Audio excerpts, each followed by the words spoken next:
আমরা যেন টি-20 বিশ্বকাপ খেলতে পারি, কারণ আমাদের ক্রিকেটাররা এটা কষ্ট করে অ্যাচিভ করেছে। কিন্তু আমাদের যে নিরাপত্তা ঝুঁকি ভারতে খেলার ক্ষেত্রে, সেই নিরাপত্তা ঝুঁকি পরিস্থিতির কোনো পরিবর্তন ঘটে নাই।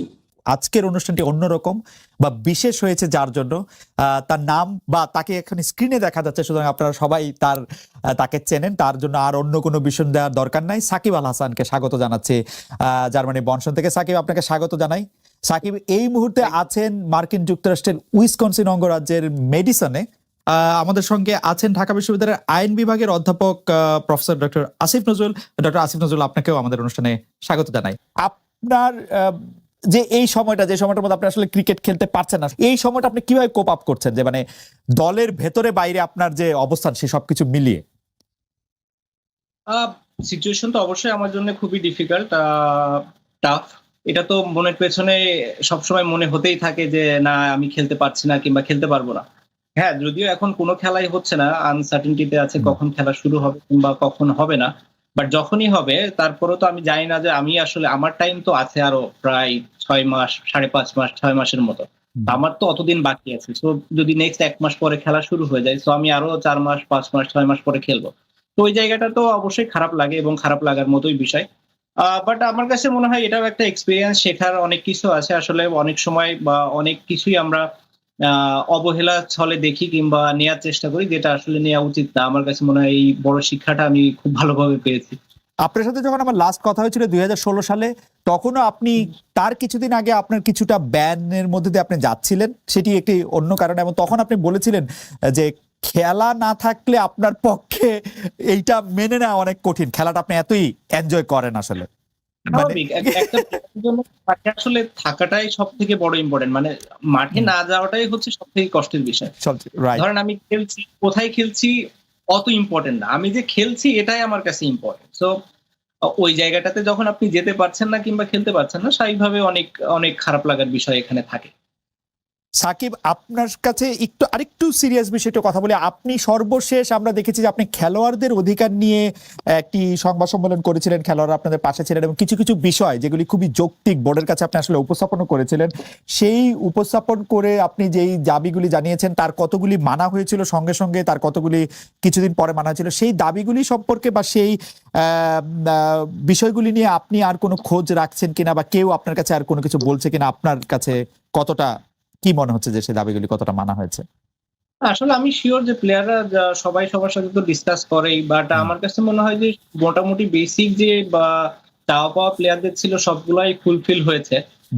দুই একটা হয়তো যেটা হয়নি, যেটা হতে আসলে সময়ও লাগবে, তো ওইটার জন্য আসলে ওয়েট করতে হবে।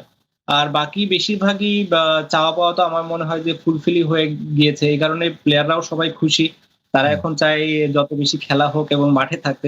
সবকিছু এলোমেলো করে দিয়েছে, বাট আমি হোপফুল যে তাড়াতাড়ি এই সিচুয়েশন বাংলাদেশ এবং পুরো পৃথিবীতেই ঠিক হবে এবং সবাই মাঠে ফিরতে পারবে। বেশি যারা বলেছেন যে তারা দেখতে চান না, তাদের কারণ হচ্ছে তারা আসলে ক্যাপ্টেন না, আপনাকে মানে প্লেয়ার হিসাবে তারা এত বেশি মিস করেন, মানে এটা কোনো নেগেটিভ জায়গা থেকে না। তারা মনে করেন যে আপনি আবার ফিরে আসলে আপনাকে বাংলাদেশ দলের দায়িত্বটা আপনি নিতেই পারেন, কিন্তু নেওয়ার পরে প্লেয়ার সাকিব আল হাসানকে তারা বেশি দেখতে চান। আমি দুই একটি যদি মতামত পড়ি তাহলে সেখানে আপনি দেখবেন যে মোহাম্মদ আলামিন উনি বলছেন সাকিব খেলায় ফেরা পরপরই অধিনায়কত্বের দায়িত্ব দিলে সাকিবের ভিতরে অনেক বেশি ভালো পারফর্ম করার জোরটা থাকবে না, তাছাড়া বর্তমানে যার আছে তাদেরকেও সময় দিতে হবে নিজেদের প্রমাণ করতে। কিন্তু মোহাম্মদ কামরুজ্জামান তিনি বলছেন ক্যাপ্টেন হয়ে সাকিব ভালো পারফর্ম করছে, এক্সট্রা চাপ নেওয়ার ক্ষমতা ওর মধ্যে সবসময় আছে, তবে না কেন, এরকম ভাবেই কথাগুলি আসছে। আপনি এটাকে কিভাবে দেখেন?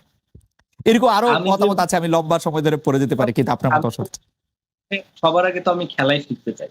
জি। তো 5.5 মাস পরে যখন খেলায় ফিরবো, আগে খেলায় ফিরি, বাকি সব ডিসিশন আসলে তারপরে।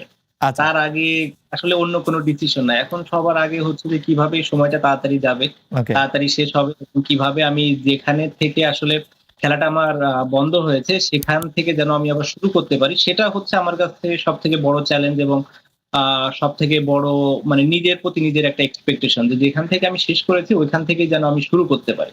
তো আমার কাছে চ্যালেঞ্জ ওই একটাই, আমার কাছে বাকি আর কোনো চ্যালেঞ্জ নেই। কোনো অ্যাডিশনাল চ্যালেঞ্জ কি আসবে না এটা আসলে পরের বিষয়, কিংবা আমি চিন্তা করবো কি করবো না সেটাও পরের বিষয়। ফার্স্ট টার্গেট হচ্ছে যেখানে শেষ করেছিলাম, মানে শেষ হয়েছিল সেখান থেকে যেন শুরু করতে পারি।